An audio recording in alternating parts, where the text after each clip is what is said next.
1884, Sarah Eccleston llega a Paraná, a este lugar, y inaugura o abre el primer jardín de infantes, convoca al tiempo a una reunión para explicar los objetivos. Y Sarah Eccleston dice, el objetivo principal por lo que se abre el nivel inicial es para iniciar de manera temprana el proceso de construcción de ciudadanía. ¿Está? Hoy, para que el niño sea feliz, para que ame si ama, para que se desarrolle armoniosamente, no sé si me expreso, es decir, hemos desviado totalmente el rumbo. Si no hay ciudadano, no hay psicología que valga, señores. Si no hay ciudadano, hay súbditos. Y el ciudadano viene atado a un paquete de derechos, incluidos los derechos de las mujeres. Por eso Sarah Eccleston en Paraná no solo venía a abrir un jardincito para iniciar el proceso temprano de construcción de ciudadanía, sino para implementar una estrategia que permitiera que las mujeres pudieran comenzar a trabajar, a cobrar un salario. Es decir, que se profesionalizaran. Iba ligada a una construcción de derechos como tal. Es decir, el sujeto existe porque se produjo una revolución francesa, no porque Freud o Lacan lo descubrieron en una noche de tormenta en París. ¿Me expreso? Es decir, existe porque hay una construcción social de ese sujeto como tal. Y ahí arranca la psicología. Y miren por dónde ese arranque inicial que lo lleva adelante Europa, porque nosotros todavía estamos acá insinuando, no, es solamente Moreno ha descubierto a Rousseau y lo anda haciendo circular por ahí. Los primeros patriotas, digamos, ya han leído esto y dicen, ya van a hacer una reunión en Paraná que van a seguir discutiendo dentro de 2 siglos. Me expreso, es decir, pero ya veían cómo venía esa mano de construcción, leen, pero acá ignorante total, es en Europa. Y entonces se arma un gran debate en la propia Europa y da lugar al debate entre la psicología y la educación, que está plasmado en esa contradicción que era si había que educar a un sujeto o si había que educar a un cerebro. ¿Le suena de algo? Educando al cerebrito que se acaba de desparramar, como cantaba Mercedes Sosa, de norte a sur y de mar a mar. En todo, yo he estado en Perú, he estado en Colombia, he estado en el Ecuador.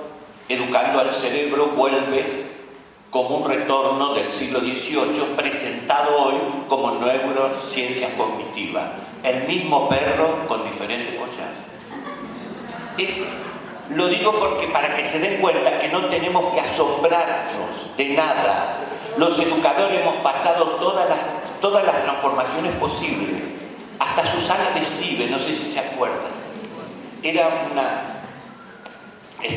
una profesora, en su momento ministra de Educación, que decíamos, ay, ¿qué va a pasar ahora?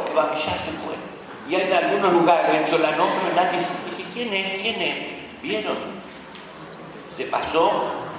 Nosotros seguimos estando acá discutiendo sobre el tema. Con esto ocurre algo similar. Y ese debate entre la psicología y la educación se inició siendo un debate ontológico, no un debate epistemológico. No se discutía cómo aprende más significativamente o menos significativamente, sino el debate ontológico es ¿qué tenemos que educar? ¿Qué tenemos que formar? ¿Un sujeto o un organismo? Y ese debate incluso venía los defensores del sujeto fuertemente de lo que podríamos llamar el lado de la filosofía, del lado de las humanidades, del lado de la literatura. ¿Sí? Estaban los franceses ilustrados literatos como Rabelais, como Montaigne, como Rousseau. Y del otro lado, las ciencias médicas, que decían, no existe un sujeto, no hay tal subjetividad. sido una confusión. Ha sido una confusión posiblemente de algunos alemanes, filósofos alemanes, que se habrían tomado algún estupefaciente que les hizo ver una realidad que no existe. Y se planteó incluso en esos términos.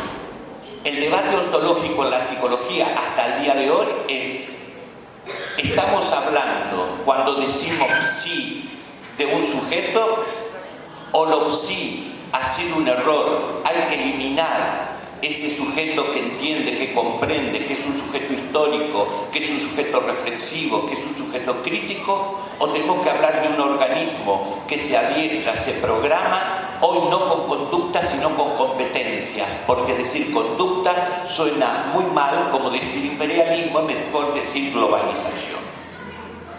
Es decir, el mismo perro, pero con diferentes collares. Entonces, para mí esto marca las aguas. Mi pregunta inmediata sería: tú como escuela, ¿dónde te ubicas? Eso es lo primero que tienes que resolver. Y acá hay una hermana que me está cabeceando porque ella sabe de lo que estoy hablando. Es decir, en el sentido siguiente, no se puede ser, como yo le dije a los jesuitas en Ecuador, no se puede ser jesuita y educar al cerebro.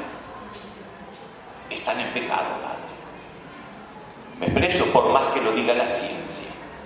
Es decir, si vamos a reconocer que hay una subjetividad o si no vamos a reconocer que hay un sujeto y que en ese sujeto es una construcción histórica donde como educador intervengo para bien o para mal. La relación entre la psicología y la educación ha sido bastante compleja, por lo cual, y muy confusa, por lo cual al que quiera iniciarse en una transformación tiene que pasar de alguna manera por un proceso de autorreflexión crítica y tratar de usar un antivirus para sacarse un montón de conceptos confusos y erróneos que le metieron en la cabeza. Es decir, si acá no hay que tener ideas previas, hay que hacer la bosta a las ideas previas. Porque en realidad son grandes confusiones que si no las aclaro en algunos casos, ¿por qué? Porque hay mucho del discurso de la formación docente y de las escuelas que ni siquiera se puede decir es otra perspectiva científica. Mucho de ese discurso es mero marketing. Les voy a dar dos ejemplos que está fuertemente instalado, incluso en escuelas progresistas. La educación emocional es un gran invento del marketing. Si hay un profesional, un psicólogo o alguien que me pueda justificar en esta reunión científicamente y con racionamiento la vigencia, la realidad de la educación emocional, yo me retiro de esta conferencia. Porque decir educación emocional es como decir agua mojada. Por favor, ¿me traes un poquito más de agua mojada para beber? Esta expresión me la enseñó un niño de 4 años. Cuando yo le pregunté, tocando si el agua, ¿cómo está el agua? Y me dijo, mojada, Félix. Y yo iba por el lado de si estaba fría o no, ¿sí? Y entonces pensar en la educación emocional es como pensar conceptualmente el agua mojada. ¿Por qué? Porque si no, la esencia de la educación es la emoción. La esencia de la educación es reconocer que hay un otro, y un otro no se lo reconoce racionalmente. Generalmente al otro, y más a la adolescencia, lo reconocemos desde el lado de la pasión.